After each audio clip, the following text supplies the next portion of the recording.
लेकिन नशा एक्चुअल में क्या है? अगर मैं शॉर्ट में आपसे 2 लाइनों में पूछूं कि नशा क्या है, दिमाग को सुरूर देना या जिम्मेदारी से मुक्त होकर उस नशे में घूमना?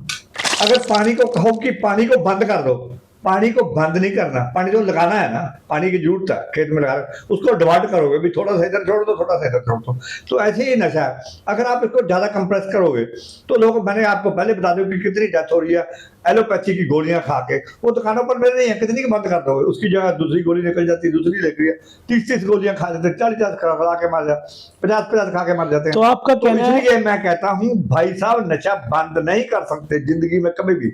तो कुदरत ने शराब नहीं बनाई, शराब तो आपने बनाई है। दूध परमात्मा ने बनाया है, तुमने नहीं बनाया।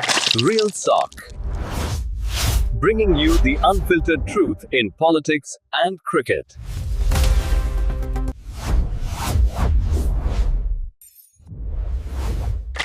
नमस्कार दोस्तों, मैं हूं आपका दीपक शर्मा, एक बार फिर रियल सोच एनालिसिस से। रियलिटी को लाना हमारा फर्ज है, वो हम हमेशा निभाते रहेंगे। और आज का मुद्दा भुखमरी, गरीबी, चोरी, डकारी, इनसे बड़ा मुद्दा भी है जिससे समाज बहुत ज़्यादा प्रभावित हो रहा है। लेकिन कहते हैं ना, अगर हमारे खुद में कमियां हो तो हम इन मुद्दों को उठाने में झिझकिचाते हैं। हम जो भी मुद्दा उठाते हैं पूर्ण तौर से सामाजिक और समाज से जुड़ा हुआ होता है। आज मैं बात करूंगा नशे की। नशा हो किसी भी तरह का, अंग्रेजी हो, फीम का हो, शराब का हो, भूकी का हो, कहीं ना कहीं समाज को, घरों को, मोहल्लों को, शहरों को दिन ब दिन उस ओर लेके जा रहा है जहां सिर्फ और सिर्फ बर्बादी ही दिखती है। अगर कोई नशा करके गरीबी के दौर में है तो वो कभी बाहर नहीं आ सकेगा।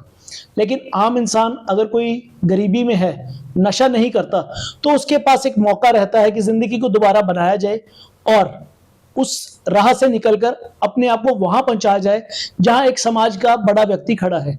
ऐसे ही चोरी पर आती है। अगर कोई चोरी कर रहा है तो कभी ना कभी किसी ना किसी मोड़ पर उसे ठोकर लगकर एक संभलने का मौका मिलता है और वो उसे छोड़ एक अच्छा नागरिक बन सकता है। ऐसे ही मैं बात करूं नशे की। अगर आप एक एवरेज निकालें, भारतीय देश की नहीं, बाहरले देशों की भी, तो नशा एक प्रमुख कारण बनता जा रहा है। चाहे वो शराब हो, चाहे अफीम हो, चाहे वो किसी भी तरह का हो। आज मैं बात करूंगा एक भारतीय आम नागरिक जो अपना जीवन इंग्लैंड, ऑस्ट्रेलिया से बिताते हुए भारत से ही जाकर भारत में ही वापस आए हैं। उनसे बात करूंगा और जानने की कोशिश करूंगा क्या ये नशा भारत में, पंजाब में या ऑल अराउंड फैल चुका है। और बात करके ये भी जानने की कोशिश करूंगा कि उन्होंने अपना जीवन प्राथमिकता एक स्पिरिचुअलिटी की तरफ दी हुई है। और उनसे ये भी जानने की कोशिश करूंगा क्या इसकी रोकथाम संभव है या देश उस अंधकार में चला गया है। देश नहीं, वर्ल्ड कहूंगा मैं, वर्ल्ड उस अंधकार में चला गया है जो सिर्फ नशे पर निर्भर है। नशा ही जिंदगी है और नशा ही सब कुछ है। मैं स्वागत करता हूं आज के हमारे गेस्ट मिस्टर परमजीत सिंह संधू जी का, जो हमारे साथ जुड़ेंगे और बात करेंगे नशे के बारे में। नमस्कार संधू साहब। मैं आप सबको, हिंदुस्तान के वासियों को प्यार भरी नमस्कार और सत श्री अकाल, सबको आदर प्रणाम करता हूँ। तो बात जी, जो मेरे भाई साहब ने बात कही है, ठीक है, इन्होंने, मेरे मन का भी ये बलबला था कि मैं अपनी बात कुछ आपसे शेयर करूं, लेकिन ये बहुत दुख भरी है। जैसे हमारे गुरु साहब ने कहा कि भला बातों से नहीं होता, भला समझाने से होता है। और हमने निरी सियासत नहीं देखनी। अगर जिंदगी में दूसरे प्रति जानना है, सेल्फिशनेस को खत्म करके, मैं नहीं कहता कि दुनिया में बुराई कभी भी खत्म हुई है और ना हो सकती है, लेकिन जो मैंने बाहर आके देखा है हमारे मुल्क में, अब जैसे हम एक कहते हैं नशा, जो आजकल प्राइवेट नशा चल रहा है, केमिकल तौर पे हेरोइन है या जो भी है, स्मैक है, तो वो बहुत खतरनाक है, आपको पता है। जब वो महंगा है, नहीं मिलता, तो हमारे बच्चे क्या करते हैं कि वो गोलियां एलोपैथी खाते हैं, जरूर से ज़्यादा खाते हैं और उससे डेथ हो जाती है। इस चीज़ को मैंने अपनी आंखों से देखा है। मेरे घर में मेरा भाई साहब, मेरे चाचा जी का लड़का, वो भी, मैं क्या बताऊँ आपको, ज़्यादा तो लंबी चौड़ी बात नहीं करनी चाहिए, कि वो भी इसी तरीके से खा के वो उसकी डेथ हो गई मेरे सामने 50 साल की उम्र में। और ये लगता क्यों है?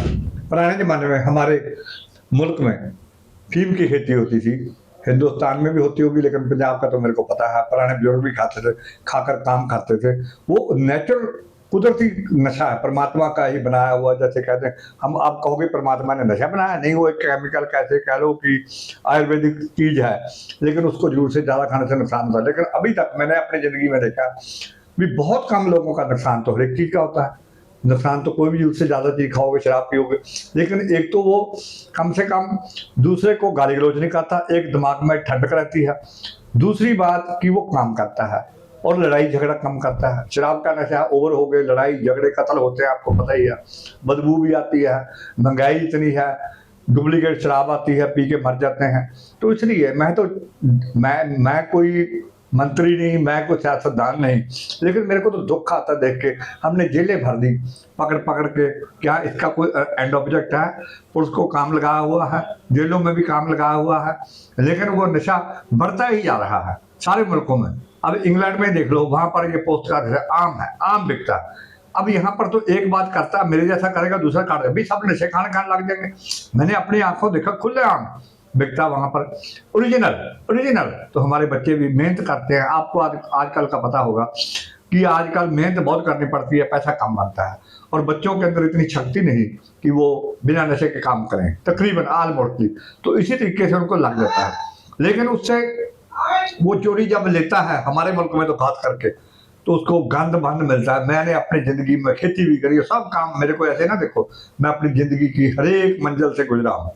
क्या इंग्लैंड में जाकर भी देखा, ऑस्ट्रेलिया में जाकर देखा, लेकिन ये नशा मैं नहीं कहता कि ये इसको पैदा करो, लेकिन गवर्नमेंट का कहीं पैदा करो, कहीं इसको बेचो। जैसे शराब हर एक शहर में, हर एक कस्बे में, हर एक स्टेट में बिकती है, कुछ स्टेटों में बंद करी है, बहुत कम लोगों, लेकिन ये इतनी महंगी है, जाके जो भी जरेगा गंदी बंदी लेके पैसे लेके लेकर तो ऐसी यार हमारी अफीम है।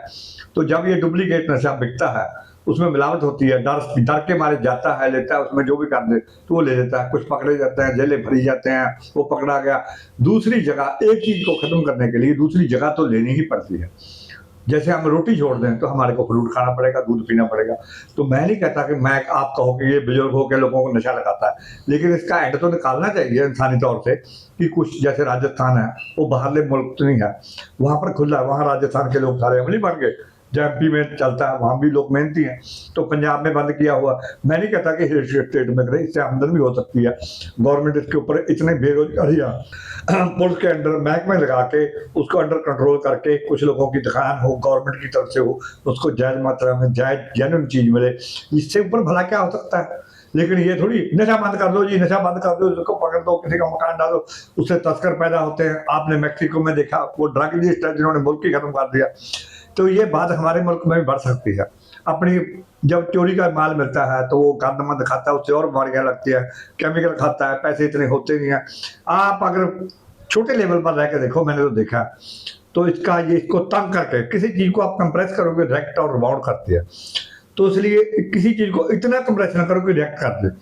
मैं बार बार यही कहता हूँ, मैं ये नहीं कहता कि नशे के हक में हूँ, लेकिन ये बंद हो ही नहीं सकता, सदियों से चलता है। लेकिन ओरिजिनल चीज बाहरले मुल्क जैसे अफगानिस्तान है, वो महंगा नशा हमारे मुल्क में भेजता है, फिर हमारे लोग मरते हैं, पुलिस पकड़ती है, फौज पकड़ती है, लोग अंदर जाते हैं, लोग करोड़पति बनते हैं। तो अगर छोटे लेवल पर गवर्नमेंट को भी आमदन हो, जगह जब वो पैसा गवर्नमेंट के पास जाए, जायज तरीके से काम हो। हमारे तो शराब भी देखो, बाहर मुल्कों में मैंने देखा है, हर एक मॉल में, हर एक दुकान में शराब है, वहां का शराबी होकर गिरे पड़ते हैं। अगर वो शराबी होते तो इतनी तरक्की कैसे होती? संधू साहब, मैं आपको एक मिनट रोकना चाहूंगा। मैं इस मुद्दे पे आपके साथ सहमत हूं, लेकिन देखिए, नशा एक मेडिसिन तौर पे बना था। जैसे आपने बात शुरू की कि नशा एक मेडिसिन तौर पे बना था, लेकिन नशा एक्चुअल में क्या है? अगर मैं शॉर्ट में आपसे 2 लाइनों में पूछूं कि नशा क्या है, दिमाग को सुरूर देना या जिम्मेदारी से मुक्त होकर उस नशे में घूमना? बात ऐसे है, ये लगता तो इसी तरीके से है, जो मैंने देखा, गांव में भी देखा कि कुछ तो शौक में, आजकल शौक में भी खाते हैं, वो नहीं खाना चाहिए कभी भी। अगर आपको जरूरत पड़े, जैसे कहीं बीमारी है, अब जैसे हार्ट अटैक है, तो उसको फीम दे दो तो बच जाता है। पैरालाइसिस है, अगर आपके पास पड़ी है तो उसको दे दो, वो बच जाता है। तो इसका मीन ये केमिकल, और MP में, राजस्थान में और स्टेटों में पैदा करते हैं, उससे केमिकल दवाइयां बनती है ना, तो इसको यूज करो तरीके से। तो चलो देखो, नुकसान तो अब भी हो रहा है, अगर तुमको बंद कर दो तो नुकसान बंद हो जाएगा। बंद तो होगा नहीं। मैंने तो पहले ही बात की कि अगर किसी चीज को कंप्रेस करोगे वो रिएक्ट और रिबाउंड करती है, तो जितना मर्जी जोर लगा लो कभी उस चीज की जगह दूसरी चीज आएगी तभी वो, जैसे एक पानी जा रहा है खुला, अगर पानी को कहो कि पानी को बंद कर दो, पानी को बंद नहीं करना, पानी तो लगाना है ना, पानी की जरूरत है, खेत में लगा उसको डिवाइड करोगे भी, थोड़ा सा इधर छोड़ दो, थोड़ा सा इधर छोड़ दो। तो ऐसे ही नशा है, अगर आप इसको ज्यादा कंप्रेस करोगे तो लोग, मैंने आपको पहले बता दूं कि कितनी डेथ हो रही है एलोपैथी की गोलियां खा के, वो दुकानों पर मिल रही है, कितनी की बंद कर दोगे, उसकी जगह दूसरी गोली निकल जाती है, दूसरी लेती है, 30 गोलियां खा जाते, 40 खा के मर जाते, 50 खा के मर जाते हैं। तो आपका कहना है, इसलिए मैं कहता हूँ भाई साहब, नशा बंद नहीं कर सकते जिंदगी में कभी भी। तो तो कुदरत ने शराब नहीं बनाई, शराब तो आपने बनाई है। आपने दूध परमात्मा ने बनाया है, तुमने नहीं बनाया। गेहूं और चीजें जो पैदा होती हैं, जो कुदरत की चीज बनाई है, उसको गलत नहीं कह सकते। उसने हमारी जरूरत के मुताबिक आयुर्वेद ने बनाई थी, लेकिन उसका प्रयोजन है। तो अब सरकारों का काम है, देखो भला तो देखो, ये जिंदगी बड़ी शॉर्ट है। मैं तो कहता हूँ चाहे कोई राजा महाराजा है, ऐसे नहीं कहना बंद कर दो जी, किसको ऐसे कर दो जी। जिंदगी में सेवा करो। सेवा क्या है? तरीके से काम करो, चाहे वो सियासतदान है, पार्टीबाजी से ऊपर उठ के कुछ भला करना चाहिए। नहीं संधू साहब, मैं आपसे, आपने बताया कि नशा दवाइयों को, जो आपने बीमारियां बताई कि उनके लिए बना था, तो ये कैसे धीरे धीरे उन हड्डियों में रच गया कि कोई गोलियों से जिंदगी चला रहा है, कोई भूखी फीम से चला रहा है, कोई शराब की लत में लग गया। मतलब कि आपका मानना है ये शौक को कैसे एक बर्बादी की ओर कैसे बढ़ गया है? शॉर्ट में आप तो बताइए। मैंने तो आपको पहले ही कह दिया, बड़ा तो इसलिए है ना। अब गोलियां क्यों खा रहे हैं जब जो ओरिजिनल चीज है वो मिलती नहीं है। मैंने तो अपने घर में देखा, मैंने आपको पहले बता दिया, घर में देखा कि जब वो ओरिजिनल चीज नहीं मिलेगी, वो गंद मंद जो मिलता है। आज से 35 साल पहले भी जैसे पोस्ट कहते उसमें मिट्टी डला देते थे, जैसे क्या कहते हैं लकड़ का बुरा लगाते थे। मैंने अपनी आंखों से देखा। मेरे पास एक नौकर था, भाग के जाता था, लेकर आता था थोड़ा सा चोरी से, डरता था पुलिस का। अब गरीब आदमी है, देखो उसने कुछ स्मगलिंग करनी है, वो डरता मारा रहता है, जो दे दिया, जितने पैसे मांगे, जो गंद मंद मिल गया खा लिया। तो देखो बंद तो कुछ चीज नहीं होती। बुराई कभी बंद हुई है दुनिया में? पुराने युगों में क्या बंद हुआ? क्या लड़ाई, क्या ऋषि मुनियों से गलती नहीं हुई? ये तो चलता ही रहेगा, लेकिन इसको बैलेंस, हर एक चीज को हम बैलेंस में रख सकते हैं, लेकिन ये नहीं कि उसको बंद कर सकते हैं। जी तो कुदरती तौर पर नशा बंद ऐसे ही होगा जैसे मैंने आपको समझाया। जी। करके देखो जी। कि गवर्नमेंट अपने अंडर कंट्रोल रख के, जैसे कुदरती नेचर का नशा है, एक तो दूसरे मुल्क से बाहर से गंद मंद आता है, नशा आता है, मिक्स होता वो है। मरता है, मिक्स होता है, स्मगलर पड़े, इतनी करोड़ों की पकड़ेगी, व्हाट इज दिस यार? ये क्या सरकार क्या नहीं कर सकती? उससे जॉब मिलेगी, पुलिस को और भर्ती करो, उसकी देख रेख महकमे बनाओ, उसके अंडर कंट्रोल करके लोगों को शौक से तरीके से अच्छी चीज मिले और मिकदार में मिले। मिकदार में मिले तो कौन पागल है? मैं तो पहले कहा था भी, मैं आपको सिंपल एग्जांपल देता हूं कि आपके शहर में तो 1-2 ठेके होते हैं जगहों में, लेकिन बाहरले मुल्कों में तो ग्रोसरी की शॉप पर भी शराब पड़ी है, मॉलों में शराब पड़ी है। क्या नशे होके मर रहे हैं, कत्ल हो रहे हैं? नहीं, मैंने अपनी आंखों से देखा है। वहां तो एक शराबी भी अपने अंडर कंट्रोल रहता है। हम तो सोफी होकर भी लड़ाई झगड़ा करते हैं क्योंकि हम डिप्रेशन में हैं। डिप्रेशन को खत्म करने के लिए भी इसकी जरूरत है। कोई थक गया, थकावट भी एक डिप्रेशन है जी।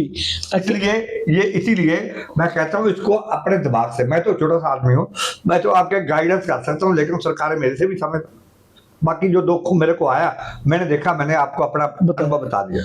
संधू साहब, क्या आप मानते हैं कि सोशल मीडिया, वेब सीरीज जिसमें दिखाया जाता है टीवी में कि नशे चल रहे हैं, शराबें पी जा रही हैं, स्नैक जैसे आपने देखा होगा सोशल मीडिया पे, आप मोबाइल का यूज करते हैं या वेब सीरीज पे, वहां पे ना एक नशों की दिखाया जाता है कि लड़के लड़कियां इकट्ठे बैठ के पब्स में पी रहे हैं, कर रहे हैं। क्या आप मानते हैं कि ये भी वो कारण है जिसके कारण युवा पीढ़ी में ये बीज बोया जा रहा है? वो भी तो बिल्कुल है, क्योंकि जब केमिकल नशा आ गया तो वो केमिकल का नशा यूज करके इस तरफ बढ़ गए। अगर सिंपल नशा होता तो ये काम बंद रहता, तो इतना बाहर मुल्कों से आता ही ना, क्योंकि अब दौड़ लगी दूसरे नशे की यहाँ पर, तो वो फंस गया बीच में आके। तो उसको बंद करने के लिए कि दूसरी जगह लेनी पड़ेगी, अगर आप चाहते हो। नहीं, जैसे अगर आप नहीं चाहते तो वो आपकी मर्जी। जैसे टीवी पे बच्चे देखते हैं कि कोई शराब पी रहा है, जैसे मेरे बच्चे हैं, आपके बच्चे अब तो एडल्ट्स हैं, उन्होंने ये चीज देखी, उनमें अंदर एक बीज बना कि यार एक बार तो हम टेस्ट करके देखते हैं। क्या सरकारों को ये चीजें बैन करनी चाहिए? देखो बात ऐसे है कि जो दूसरा नशा तो बैन करना ही चाहिए, जो गलत नशा वो तो पूरा जोर लगाना चाहिए कि, लेकिन उसकी जगह अगर नहीं भी हटो, मैंने पहले आपको बता था कि बुराई बिल्कुल बंद नहीं हो सकती ना। हम बच्चों को देख ही रहे हो, आप बच्चे कितने किसी की सुनते हैं, लेकिन उसको बिल्कुल बंद नहीं कर सकते। लेकिन उसकी जगह पर कुछ गुड नशा आ जाए तो कम से कम वो खतरनाक से तो बचे, जो महंगा भी है और आपके शरीर के लिए नुकसानदायक। सबसे बड़ी अफीम है, कितने डॉक्टर कितने समझदार लोग भी बोल रहे हैं कि ये इतनी खतरनाक नहीं जितनी ये केमिकल नशे हैं। हमारे को क्या पता उसमें क्या रलाया हुआ। मैं भारत की बात करता हूँ, भारतीय सरकारें ये कहती है कि हम नशा छुड़वाने के लिए नशा केंद्र खोल रहे हैं, इनके लिए हम दवाइयां ला रहे हैं। क्या आपको लगता है ये हेल्पफुल है? क्या ये टेम्परेरी रिलीफ है, क्योंकि ये ठीक है छुड़वा रहे हैं, लेकिन अगर ये छुड़वा रहे हैं तो कितने साल हो गए, क्यों नहीं हटे? कभी नहीं हट सकते जी। क्योंकि वैसे तो जैसे मैं हूँ, कोई आप ये भाई साहब आप भी बोल रहे हो, सब नशा थोड़ी करते हैं। तो कुछ लोग हैं जिनको आदत बढ़ गई, सोसाइटी होगी। तो मैं तो ये कहता हूँ कि अगर करना ही है, अगर खाना है तो गंद तो ना खाओ कम से कम। अब मैं तो शराब के बारे में बोलता हूँ, गवर्नमेंट को शराब भी अपने अंडर करनी चाहिए, खुद बनानी चाहिए। किसी को ठेका दे दो, जैसे फॉरेन सिस्टम है वहां पर कोई छोटी कैटेगरी से भी ले सकता है, छोटे प्राइस से भी ले सकता है, गुड चीज मिल सकती है। अब एक ठेके पर जाता है उतने का उसकी प्राइस फिक्स है, जाके देता, जो देता पी लेता, उसमें गोली डली क्या, मैं नहीं कहता किसी को किसी ने गलत बनाई है, लेकिन गवर्नमेंट को अपने अंडर कंट्रोल होनी चाहिए जैसे फॉरेन में है। उसके गवर्नमेंट को ही आमदनों की ठेकेदार रिच हो जाते हैं। संधू साहब, नशा लेने वाला व्यक्ति किन कारणों से नशे की ओर प्रभावित होता है? जिम्मेवारी, मैंने पहले आपसे ये सवाल पूछा, थोड़ा बीच में रह गया था। जिम्मेवारी या स्वाद या मजबूरी, इन तीनों में से आप क्या प्रमुख कारण मानते हैं कि एक नशा लेने वाला व्यक्ति नशे की ओर जाता है? जिम्मेवारी से तो कोई नहीं कर, जिम्मेवारी बात नहीं है। कई बार बंदा डिप्रेशन में रहता है, को घाटा पता पड़ जाता है, काम नहीं मिलता, तो फिर वो उधर अपनी तसल्ली मन को सेटिस्फेक्शन करने के लिए चला जाता है। तो कुछ सोसाइटी करती है, एक आदमी खा रहा है दूसरा उसको देख के खाने लग जाता है। ये तो मैंने बचपन से ही देखा कि एक दोस्त दूसरे को लगा देता है, या थोड़ी सी ले ले, फ्री देता है, चाहे शराब भी है, बुराई हमेशा फ्री में देती है, दी जाती है, दोस्त मित्र एक दूसरे को देते हैं, तो फिर वो आगे बढ़ जाती है। तो एक कारण तो इसके बहुत है, लेकिन मैं तो यही कहता हूँ, वो तो ज्यादा दिमागी में मत आप जाओ, लेकिन मैं तो एक ही बात कहता हूँ कि गुड नशा बंद तो नहीं हो सकता बिल्कुल भी, कुछ नहीं। कोई कहे अगर बुराई बंद करनी होती तो इससे पहले खुदा से ऊपर तो कोई दुनिया में चीज नहीं है, तो बुराई बंद हो जाती जी। हम देखो बाहर मुल्कों में क्या, हमारे को तो धर्मों की झगड़े पड़े हैं और लड़ाइयां कर रहे हैं, हम बंद क्या किया, कुछ भी नहीं बंद हुआ। तो जो बुराई तो रहेगी, लेकिन इसका यही डेफिनेशन मैं कहता हूँ, इसके लिए जगह अच्छी चीज चुन के उसको आगे लाओ। तो मैं अपने दर्शकों को संधू साहब के जरिए ये जानने की कोशिश करूंगा, संधू साहब ने 2-3 बार ये बात कही कि गुड नशा इन द सेंस, आप किन वर्ड्स में हमारे प्रशंसकों को बताएंगे गुड नशा किस में? गुड नशा तो मैंने पहले ही बता था, जो नेचर ने पैदा किया है, नेचर है जी जी, पोस्ट है। मैं नशा तो नशा है, नशा मैं तो ये नहीं कहूंगा कि नशा खाओ ये गुड नशा, जी जी जी, दैट इज रॉन्ग नशा। जी जी जी, अगर मजबूरी बन भी गई है तो इसको दवाई के तौर पे आप ले सकते हो, जी खा सकते हो, लेकिन अंडर गवर्नमेंट दे कानून के मुताबिक गवर्नमेंट का भी फर्ज बनता है, जी। डॉक्टर उसकी लिखे भी हाँ इसको इतनी खानी चाहिए, वो गंद मत ना खाए। अब देखो हम कहते हैं मिलावट वाली चीज तो दूध भी नहीं पीना चाहिए, वो तो फिर नशा है। तो इसलिए अगर आपको खाना ही है तो अच्छी चीज का, मैं गुड़ तो कोई चीज है नहीं, गुड़ तो शराब भी नहीं है। अपने दर्शकों को बताना चाहूंगा, ये कह रहे हैं कि अगर आपको दवाई के तौर पर थोड़ा बहुत लेना भी है तो वो जमीन से जो पैदा होता है नशा उसको ले, ना कि लिकर को ले, गोलियों का सहारा ले। ये आपकी सेहत के लिए बहुत ज्यादा हानिकारक है। अब जैसे आपने बात कही कि गुड का मेन जो परमात्मा ने चीज बनाई है वो कोई भी नहीं गलत हो सकती जी। किसी महापुरुष ने कहा कि मंदा जब बुरा उसको कहो जो परमात्मा ने बनाया हो उसको नहीं कह सकते जी। तो ये कुदरती आयुर्वेद बूटी है, तो गवर्नमेंट भी इसको पैदा करती है कई जगह पर, अच्छी चीज है तभी पैदा करती है ना, तो इसका यूज ढंग से होना चाहिए। ये गलत नहीं, शराब तुमने बनाई है उसमें पता नहीं क्या तुम डालते हो क्या नहीं करते, उससे कत्ल भी होते हैं, बुराई भी बढ़ती है, नशा होता है, गिरता है, एक्सीडेंट बहुत कुछ होते हैं। अफीम वाला तो एक्सीडेंट में नहीं करता, उसकी तो नींद भाग जाती है। इसमें तो गुडनेस है, इसलिए इसको दुरुपयोग ना किया जाए, लेकिन अगर आप गंदा खिलाओगे तो फिर उसका तो नुकसान ही होगा। तो अंत में संधू साहब ने जैसे बताया कि नशा कुदरती तौर पे अगर आपको लेना भी है तो वो वाला लें, लिकर, मेडिसिन्स, इनका सहारा छोड़े, ये शरीर के लिए लाभदायक नहीं, हानिकारक है। अंत में मैं जाते जाते संधू साहब से सिर्फ यही जानना चाहूँगा कि इसकी रोकथाम कैसे हो। सरकारें जो दावे कर रही हैं, इतना आपने देखा ये किस प्रकार सरकारें इनको रोकने के लिए बहुत कुछ कर रही हैं, क्या ये कदम सही है या नहीं? देखो, सरकार को तो मैं गलत कभी कह नहीं सकता, क्योंकि सरकार भी अब हमारे से बुद्धि है, क्योंकि परमात्मा ने उनको बनाया है। लेकिन कई बार एक दूसरे को सजेशन तो देना पड़ता है। जी। हो सकता है जो दिमाग मेरे में आ जाए दूसरे में ना आए। जी। सरकार अपने तरीके से करती है, वो अपने तरीके से करती है। अब जैसे पुलिस है, इसमें रिश्वतखोरी बढ़ती है। जब जायज़ नाजायज़ काम करते हैं तो उसको पुलिस पकड़ती है, केस चलते हैं, अदालतें भरी पड़ी हैं, जेलें भरी पड़ी हैं। क्या हम इसी काम में लगे रहेंगे कि लोगों को अंदर बंद कर दो? थोड़ा सा नशा पकड़ा गरीब आदमी को, उसको अंदर ठोक दिया, उसके बच्चे रोने लग गए बाहर, क्या हाल होगा? दूसरे की जब तक आप दूसरे जीव की मजबूरी या उसकी गरीबी को नहीं देख सकते तो आप भला नहीं कर सकते। तो सरकार है, हर एक आदमी इंसान शुरू से चल पे चला रहा, वो कहता मेरे को रोटी मिल रही है ना, मेरा चल रहा काम ठीक है। तो जिंदगी में सेवा यही है कि दूसरे के बारे में सोचा जाए, तो सरकार का फर्ज बनता है इसको इस तरीके से अपनाए अपनी बुद्धि। जैसे मैंने आपको सजेशन दिया तो मेरी आत्मा शुद्ध है और मैं भला सोचना चाहता हूँ, तो आपको परमात्मा भी दिमाग उसी तरीके का देगा। अगर आपकी सर्वप्रधान बुद्धि है तो आप कुछ नहीं सोच सकते, तो परमात्मा आपको गॉड गिफ्ट देगा। तो इसी तरीके से इसको ढंग से, जैसे मैंने आपको समझाया, इसको इसी तरीके से कर सकते हैं। अगर चाहे तो सरकार क्या नहीं कर सकती, मैं तो एक इंसान हूँ। तो संधू साहब ने हमें अपनी बेबाक राय दी कि सरकारें चाहे तो सब कुछ मुमकिन है, हर चीज़ छोड़ी जा सकती है, हर चीज़ का एक हल है। अगर नशा बना है तो वो एक लिमिट में, एक तरीके से लेने के लिए बना है, ना कि अपने शरीरों को, अपने समाज को, अपने परिवारों को खराब करके लेने के लिए बना है। आपके सामने हमने संधू साहब की राय रखी है। अगर आपको अच्छी लगे, लाइक, शेयर और सब्सक्राइब करें और जुड़े रहें ऐसे ही वीडियोस के लिए। हम आपके लिए लाते रहेंगे कुछ नया, कुछ फायदेमंद, जिससे हमारा समाज सुधर सके। मैं हूं आपका दीपक शर्मा। धन्यवाद रियल सोच एनालिसिस से।